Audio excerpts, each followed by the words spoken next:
Hey there and welcome. We're all living these multiple digital lives, right? You've got your work life, your personal life, your shopping accounts, maybe that side hustle you've got going on.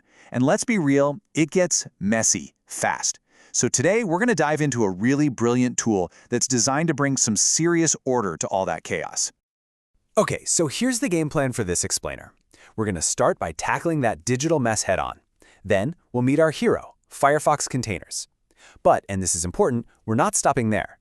We're also going to look at what they can't do, see what the pros use instead, and by the end of all this, you'll know exactly which tool is the right one for your needs. Sound good? Let's jump in. All right, section 1. Let's talk about that juggling act, the problem of just digital sprawl. Oh man, we've all been there, right? Or what about trying to check your personal email, but no, you're still logged into your work account. So you have to log out, log back in. It feels like a small thing, but that little bit of friction, it really adds up and just shatters your focus during the day. And the workarounds we've come up with are, well, they're just clumsy. Maybe you use a totally different browser for work and another for personal stuff. Or you're just stuck in that endless cycle of logging in and out of Google. And yeah, you can use private windows, but then you lose all your saved passwords, which is a whole other headache. It's a system that's just screaming for a better way to do things. And that better way, for a whole lot of us, is Firefox containers. Seriously, this is where things finally get organized, elegant, and just so much simpler. So what exactly is a container? Okay, think of it like this. It's like having a bunch of separate, color-coded mini browsers all living inside your main Firefox window. So each container, let's say you have one for work and one for personal, it has its own completely separate cookie jar. And that's the magic trick. It means your work login in one container has no idea that your personal login even exists in another. And the result? It's a total transformation. I mean, you go from that chaos of jumbled tabs and constant logging in and out to this clean, organized browser where you can stay logged into everything you need all at the same time. And it's not just about convenience either. That cookie isolation we just talked about, that's a huge, huge win for your privacy. So let's really break down those benefits. First up, account separation. This is the star of the show for sure. No more logging out and in. Done. Second, privacy.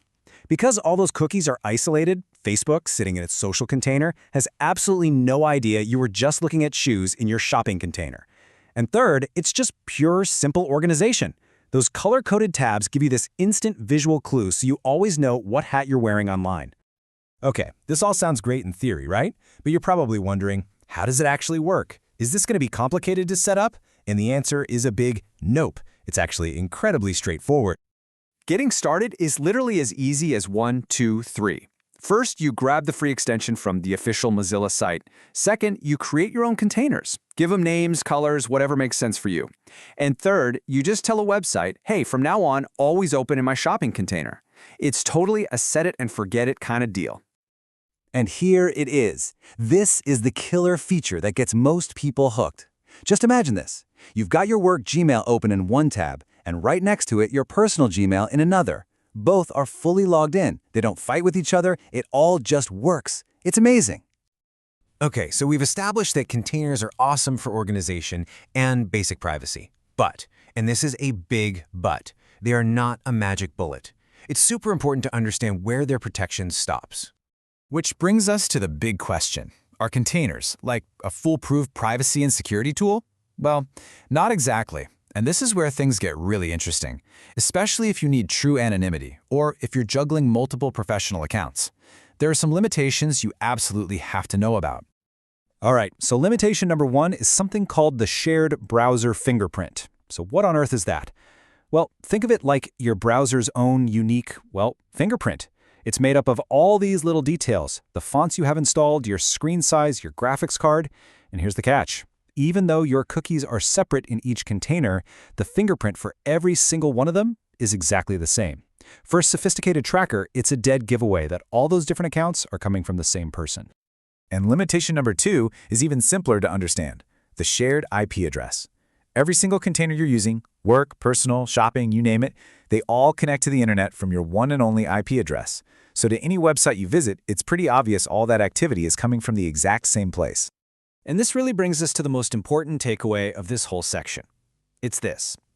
Containers give you cookie isolation, but they do not give you identity isolation. They're fantastic for organizing your logins and stopping some basic ad tracking, but they do not hide who you actually are online. So that begs the question, right? What do you do when just separating cookies isn't enough? Well, for professionals who need more, there's a whole other category of tools out there.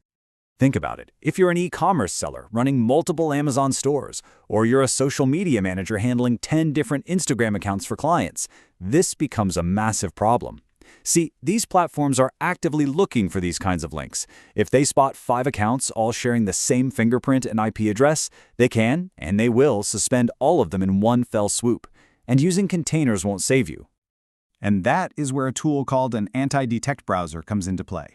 They do everything containers do, but then they take 2 giant steps further. First, for every single profile you create, they generate a totally unique, randomized browser fingerprint. And second, they let you assign a different IP address for each profile, usually by using something called a proxy. It's really the difference between just getting organized and getting true professional-grade identity separation. Okay, so we've covered a ton of ground. Now for the big finale. How do you choose the right tool for the job? Let's break it down nice and simple. Here's the bottom line, plain and simple. For probably 99% of us, people who just want to keep work and personal life separate and stop some of the creepy ad tracking, Firefox containers are a fantastic, elegant, and completely free tool. But if your job, your business, relies on managing multiple accounts and you absolutely cannot have them linked, then you need to step up to the heavy-duty identity separation you only get from a paid anti-detect browser. And that really is the question you have to ask yourself. Now that you know the difference between just separating cookies and truly separating your identity, how much digital separation do you actually need? Are you just looking for a tidier, more convenient online life? Or is what you do mission critical, requiring that bulletproof separation for your work? The answer to that question will point you to exactly the right tool.